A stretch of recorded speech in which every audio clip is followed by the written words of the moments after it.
नमस्कार, NB news देख रहे हैं। यहाँ पर मैं हूं आपके साथ साधना मित्रा। नवजोत सिंह सिद्धू को पंजाब प्रदेश प्रधान बनाए जाने के बाद अमृतसर के होली सिटी स्थित उनके घर के उत्सव का माहौल रहा। आपको ये बता दें कि यहाँ जिस तरीके से उत्सव का माहौल दिखाई दिया और रविवार देर रात की बात करें तो सिद्धू के घर पर ढोल की थाप पर कांग्रेस नेता नाचते रहे। वहीं सोमवार को सुबह होते ही फिर से नवजोत सिंह सिद्धू के घर युवा कांग्रेसियों के पहुंचने का सिलसिला शुरू हो गया और घर में हर तरफ उत्सव का माहौल दिख रहा था। हालांकि इस दौरान सिद्धू के परिवार से यहां कोई मौजूद नहीं था, लेकिन सिद्धू के पीए गिरीश शर्मा और गगन मेहमानों का स्वागत करते हुए दिखाई दिए। मंगलवार को बात करें तो मंगलवार को सिद्धू के अमृतसर आने पर स्वागत की कार्यकर्ताओं ने तैयारियां पूरी कर ली हैं।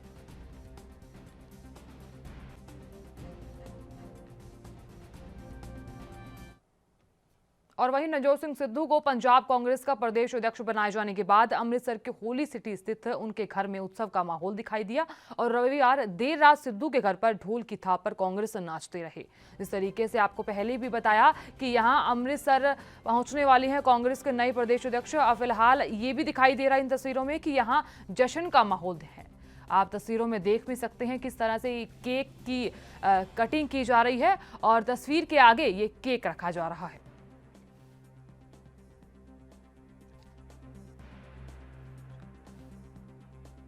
आपको बता दें कि नवजोत सिंह सिद्धू के घर जश्न का माहौल जारी रहा। आप साफ तौर पर देख भी सकते हैं ये माहौल कितने ज्यादा खुश दिखाई दे रहे हैं और सभी और उत्सव जैसा माहौल दिखाई दे रहा है। तस्वीरों में भी देख सकते हैं ये सीधी तस्वीरें अमृतसर पंजाब की दिखाई जा रही हैं।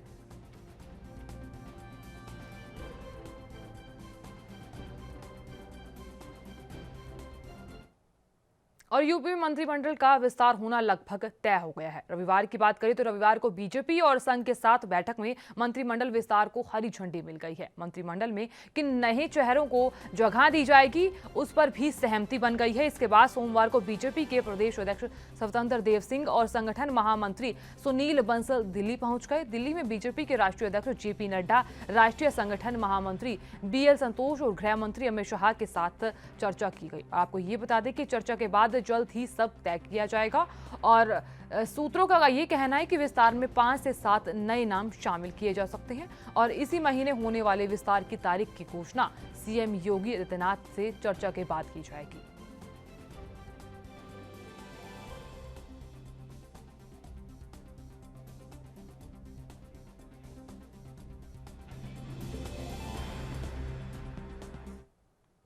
यूपी के पूर्व सीएम कल्याण सिंह की हालत काफी नाजुक बनी हुई है। बता दें कि यहां जिस तरीके से लगातार उनकी हालत नाजुक बनी हुई थी, सांस लेने में तकलीफ के बाद से उन्हें फिलहाल लाइफ सपोर्ट सिस्टम पर रखा गया है। वो पिछले काफी समय से लखनऊ पीजीआई में भर्ती है।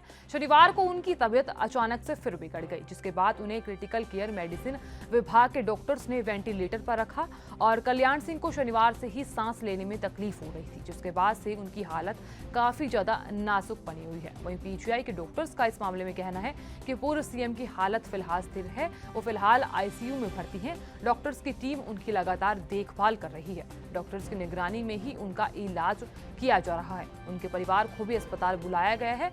बता दें आपको ये भी कि पूर्व सीएम की खराब तबीयत की जो खबर है उसके सामने आते ही सीएम योगी आदित्यनाथ भी रविवार को उनसे मिलने पीजीआई पहुंचे। अस्पताल पहुंचकर सीएम योगी आदित्यनाथ ने उनका हालचाल पूछा और इस दौरान उनके साथ मंत्री सुरेश खन्ना और कल्याण सिंह के पोते संजीव सिंह भी उनके साथ मौजूद रहे। पिछले 15 दिनों में सीएम योगी चौथी बार पूर्व सीएम कल्याण सिंह का हालचाल लेने अस्पताल पहुंचे।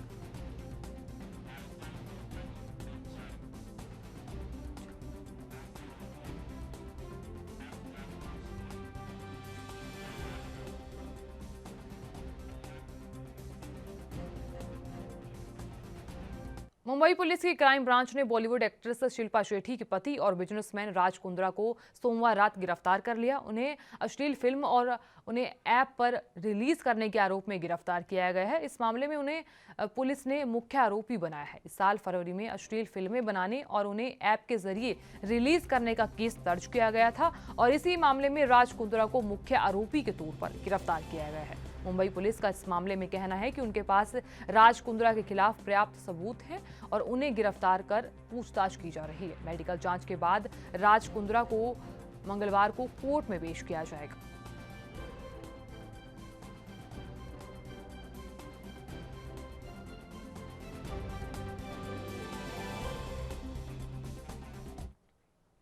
और वहीं बीजेपी नेता नवल किशोर ने कांग्रेस पर हमला करते हुए कहा कि कांग्रेस में कम जानकारी के लोग हैं। शराबबंदी के बाद भी गरीबों के घर में रोशनी फैली है। आपको ये बता दें कि उन्होंने कानून को लेकर भी अपनी बयानबाजी रखी है। आइए सुनवाते हैं। और हत्या के कानून बना है, बलात्कार के कानून बना है, डकैती के कानून बना है, और वो असफल हो जाए, डकैती हो रहे हैं, हत्या हो रहे हैं, बलात्कार भी हो रहे हैं, तो क्या उसके कानून को विड्रॉ कर लिया जाए, फ्री कर दिया जाए? उसी तरह शराब के भी बंदी के कानून बने हैं। अगर उसमें कुछ अपराधी तत्व के लोग गैर जिम्मेदाराना हरकत करते हैं तो क्या उसके कानून को विलुप्त कर देना चाहिए और शराब की नदियां बहा दे? ये कम जानकारी के लोग, ओछे बुद्धि के लोग इस तरह की बात किया करते हैं।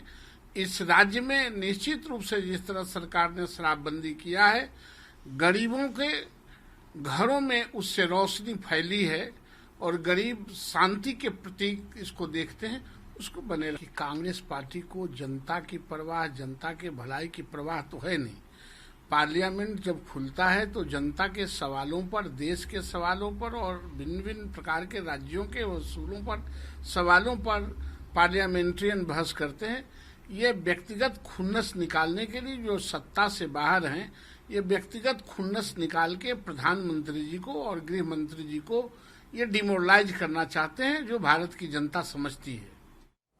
कांग्रेस सांसद प्रदीप भट्टाचार्य ने कहा कि पेगासस प्रोजेक्ट स्टोरी की प्रामाणिकता तक कौन पहुंचेगा, जांच होनी चाहिए। यदि आवश्यक हो तो एक संयुक्त संसदीय समिति का गठन भी किया जाना चाहिए, क्योंकि हमारे देश के यहां लोकतंत्र के खिलाफ फोन टैपिंग की गई थी। इसको लेकर कांग्रेस नेता तारिक अनवर ने भी अपनी प्रतिक्रिया दी है। आइए दिखाते हैं। इस तरह की मांग कर रहे हैं कि इसको जेपीसी में भेजा जाए या उच्च स्तरीय जाँच होनी चाहिए, तो ये तो होना ही चाहिए। ये काम जो हुआ है हमारे जो संवैधानिक व्यवस्था है उसके विपरीत है। दी गई है क्योंकि जब पीएम काउंसिल ऑफ मिनिस्टर्स को इंट्रोड्यूस करा रहे थे तो अपलोड मचा, उस पर राजनाथ सिंह ने भी बोला है कि इस जो घटना हुई है उसकी निंदा करते हैं, क्योंकि पीएम बोल रहे थे कि शायद औरतें, ओबीसी, फार्मर्स के बच्चे जो मिनिस्टर्स बन गए, लगता है किसी को पसंद नहीं आ रहा है। कैसे देखते हैं? देखिए, प्रधानमंत्री तो हर चीज़ को एक दूसरी शक्ल देने की कोशिश करते हैं।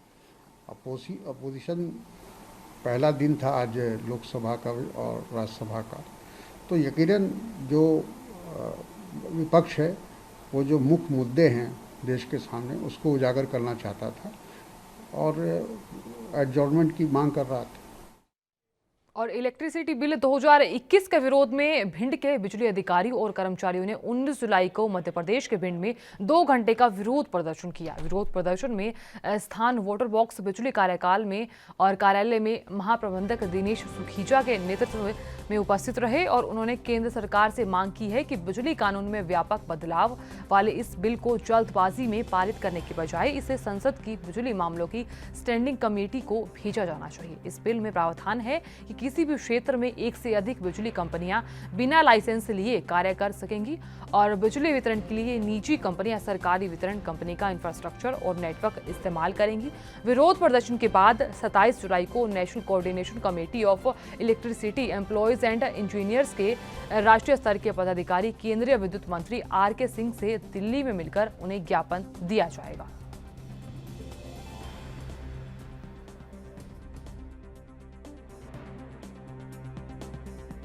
अभी तो हम लोगों का शुरुआत है, फिर तो आगे भी हम लोगों का जो 10 अगस्त को एनओसीसी जो बनी है पूरे भारत में, उसका समय समय पे हम लोगों को अवगत कराया जाएगा जो आपको आगे क्या करना है। उसके बाद हम लोग निर्णय लेंगे। आपके साथ कितने संगठन साथ दे रहे हैं? हमारे साथ पूरे बिजली विभाग से जो जुड़े हुए सभी संगठन इसमें एकत्रित हैं। इसमें कौन कौन लोग शामिल हैं सर? जितने भी हैं मध्य प्रदेश के, जितने भी यूनाइटेड फोरम हो गए या हो गए, जितने भी 16-17 संगठन हैं, सब सम्मिलित है। मध्य प्रदेश कर्मचारी संघ ने आपका सहयोग किया है? सभी ने किया। क्या नाम है सर? शुभम कुमार।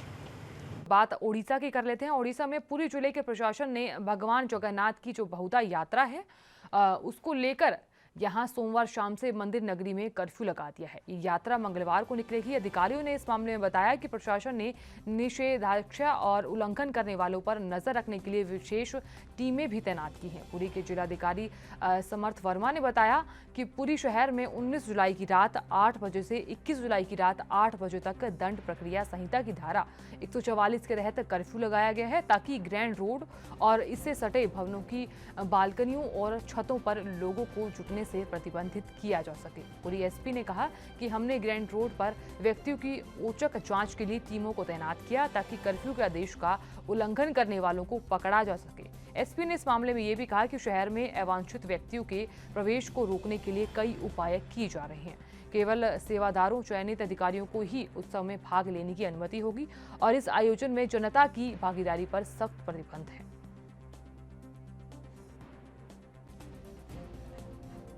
आपको ये बता दें कि यहाँ ओडिशा के पुरी में कर्फ्यू लगाया गया है और बहुधा यात्रा के चलते ये कर्फ्यू लगाया गया है, ताकि शहर में सुरक्षा के इंतजाम भी किए गए हैं। सुरक्षा को देखते हुए भी यहाँ कर्फ्यू लगाया गया है।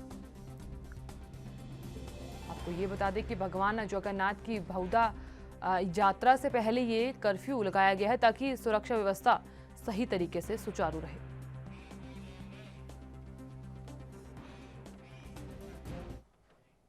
और दिल्ली में राशन वितरण योजना को लेकर केंद्र सरकार और दिल्ली सरकार के बीच गहमागहमी बनी हुई है। और वहीं इस बीच दिल्ली सरकार ने केंद्र राशन की one nation one ration card योजना को दिल्ली में लागू करने का फैसला किया है। इस फैसले से उन प्रवासियों को फायदा मिलेगा जिनके पास दूसरे राज्य के राशन कार्ड हैं और जिनकी पहचान उनके मूल राज्य में राष्ट्रीय खाद्य सुरक्षा अधिनियम के तहत की गई है। दिल्ली सरकार ने NFSA 2013 के PMGKAY के तहत जुलाई 2021 के लिए PDS कार्ड धारकों को मुफ्त राशन वितरण करने के लिए one nation one ration card योजना लागू करने का निर्णय लिया है। दिल्ली सरकार की ओर से मिली जानकारी के मुताबिक आपको ये भी बता देते हैं कि पूरी दिल्ली में सभी लाभार्थियों को राशन की दुकानों पर यहां फ्री में राशन दिया जाएगा और ऐसे में इसकी दुकानों पर बायोमेट्रिक प्रमाणीकरण पर EPOS मशीन के जरिए चरणबद्ध तरीके से मुफ्त में राशन दिया जाएगा और इसके लिए सभी राशन दुकानों को निर्देश जारी कर दिए गए हैं और वहां अनिवार्य रूप से दुकान के बाहर एक बोर्ड लगाए जाएंगे जिसमें लाभार्थियों की पात्रता की विस्तृत जानकारी समेत सभी तरह की जरूरी सूचनाएं लिखी होंगी।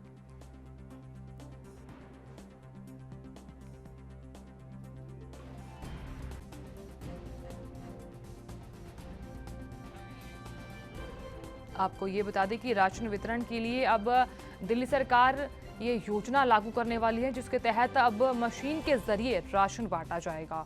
ये बता दें कि EPOS मशीन के जरिए लोगों तक फ्री में राशन पहुंचाया जाएगा और चरणबद्ध तरीके से ये जानकारी लोगों तक पहुंचाई जाएगी। एक लिस्ट बनाई जाएगी ताकि लोगों तक ये सुविधा आसानी से पहुंचाई जा सके। और देश भर में सोमवार को बारिश से संबंधित घटनाओं में 16 लोगों की मौत हो गई और इस बीच 3 घायल हो गए और 4 अन्य के डूबने की आशंका भी जताई गई है। वहीं मौसम विभाग ने आज और कल आने वाले दिनों में बारिश की भविष्यवाणी की है और सबसे खराब जो हालात हैं वो मुंबई और दिल्ली के हैं। जगह जगह जल जमाव की समस्या पैदा हो गई है और जनजीवन पूरी तरह से प्रभावित हुआ है। कई लोगों ने अपनी जान भी गंवाई है। और बता दें कि महाराष्ट्र के ठाणे जिले के कलवा इलाके में लगातार बारिश के कारण झुग्गी बस्ती पर एक विशालकाय पत्थर के लुढ़कने से और परिवार के 3 नाबालिगों सहित 5 सदस्यों की मौत हो गई। रायगढ़ में 3 लोगों के डूबने की आशंका है और जबकि एक 4 वर्षीय बच्चे की पालघर में खुले नाले में गिरने से मौत हो गई। ये भी बता दें कि बारिश से प्रभावित महाराष्ट्र में 78 महिलाओं और 5 बच्चों सहित 116 पिकनिक मनाने वाले नवी मुंबई के खारघर पहाड़ियों में बारिश के चलते वहां गए थे और इस कारण ये हादसे की संभावना भी बताई जा रही है। और यहाँ बारिश के कारण वहां कुछ लोग फंस भी गए हैं, उन्हें बचाया भी जाना था।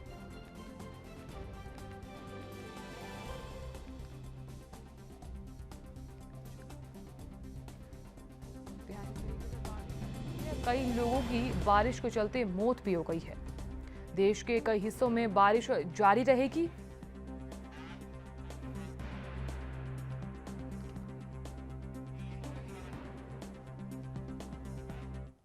और यूपी की बात कर लेते हैं। यूपी के बहराइच मेडिकल कॉलेज में स्वास्थ्य कर्मचारियों ने दर्जनों की संख्या में एकत्रित होकर सीएमओ कार्यालय का घेराव किया और जमकर नारेबाजी की। वहीं स्थानांतरण में हुए भ्रष्टाचार को लेकर स्वास्थ्य कर्मी आंदोलन कर रहे हैं। आपको ये बता दें कि इस दौरान उनका ये कहना है कि शासन द्वारा बनाई गई नीति में स्थानांतरण 20 किए जाने का प्रावधान है और जबकि 50 स्थानांतरण किया गया है। उन्होंने ये कहा कि इस स्थानांतरण भ्रष्टाचार किया गया है और नीति के विपरीत स्थानांतरण किए जा रहे हैं। उन्होंने इस संबंध में जांच की मांग भी की है। ये भी कहा कि अगर हमारी मांगे नहीं की जाती तो हम ऐसे ही अनिश्चितकालीन हड़ताल पर चले जाएंगे और 26 तारीख से हड़ताल पर चले जाएंगे।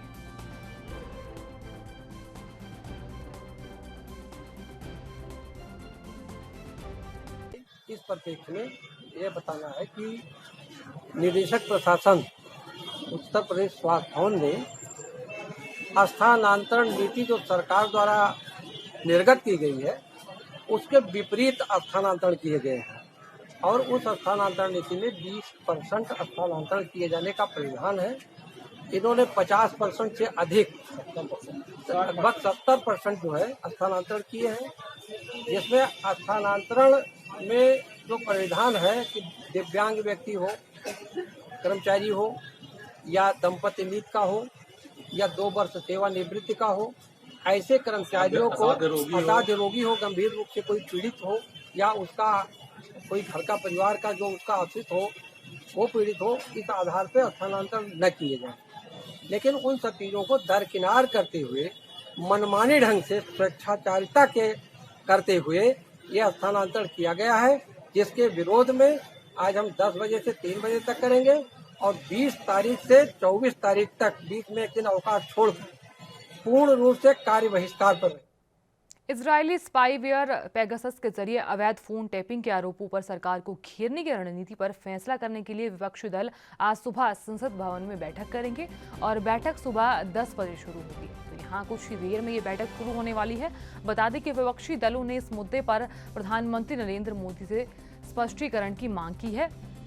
सोमवार को मॉनसून सत्र की शुरुआत में ही इजरायली स्पाईवेयर पेगासस के जरिए जासूसी मामले के खुलासे ने अन्य सभी मुद्दों को पीछे छोड़ दिया। कांग्रेस समेत कई विपक्षी दलों ने दूसरे मुद्दे की जगह जासूसी मामले पर सरकार को घेरने की प्राथमिकता देने की नई रणनीति तैयार की। दूसरी ओर सरकार भी दूसरे मुद्दों पर पलटवार करने के बदले जासूसी मामले में विपक्ष के हमले का जवाब देने की रणनीति बनानी शुरू कर दी। विपक्ष ने इस मामले में पहले दिन की तरह ही तीखे तेवर बरकरार रखने के साफ संदेश दे दिए थे।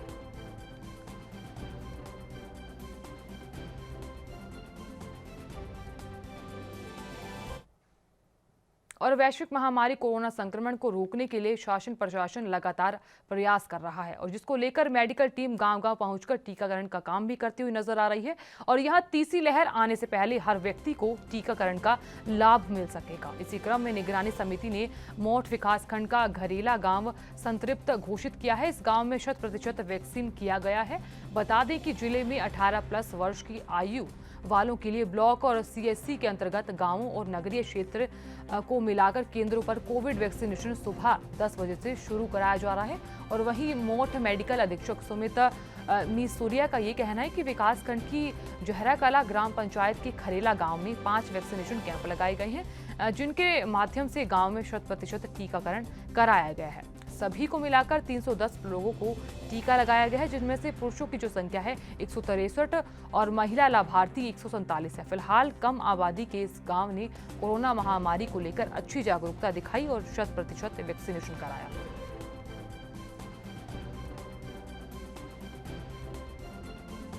गांव है जो संतृप्त हुआ हो। हाँ, आज हमारे इधर पे खरेला ग्राम है वो संतृप्त हुआ है आज पूरा।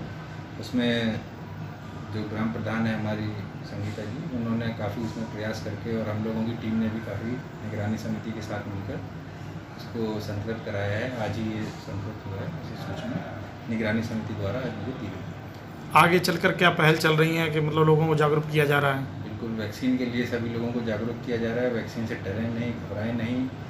कोरोना से बचाव का सबसे असरदार उपाय यही है। सभी लोग वैक्सीन 18+ के ऊपर वाले जितने भी हैं सभी लोग वैक्सीन लगवाएं और जिससे कि तीसरी लहर जो जैसे कि माननीय प्रधानमंत्री जी द्वारा भी कहा गया है उसमें बचाव हो सके।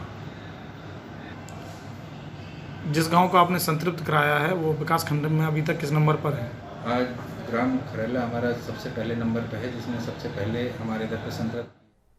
और वैश्विक स्तर पर कोरोना महामारी से उथल पुथल है। कोरोना का डेल्टा वेरिएंट विश्व के कई अन्य देशों में तेजी से फैल रहा है और इसी के चलते लोग चिंता में है।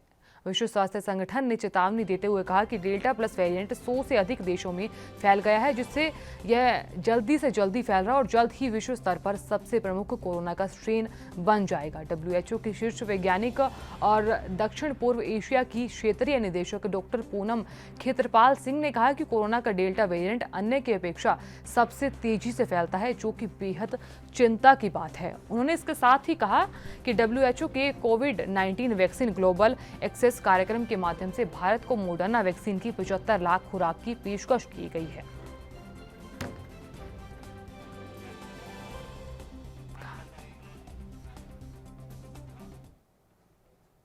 फिलहाल के लिए इतना ही। आप देखते रहिए ANB न्यूज़। नमस्कार।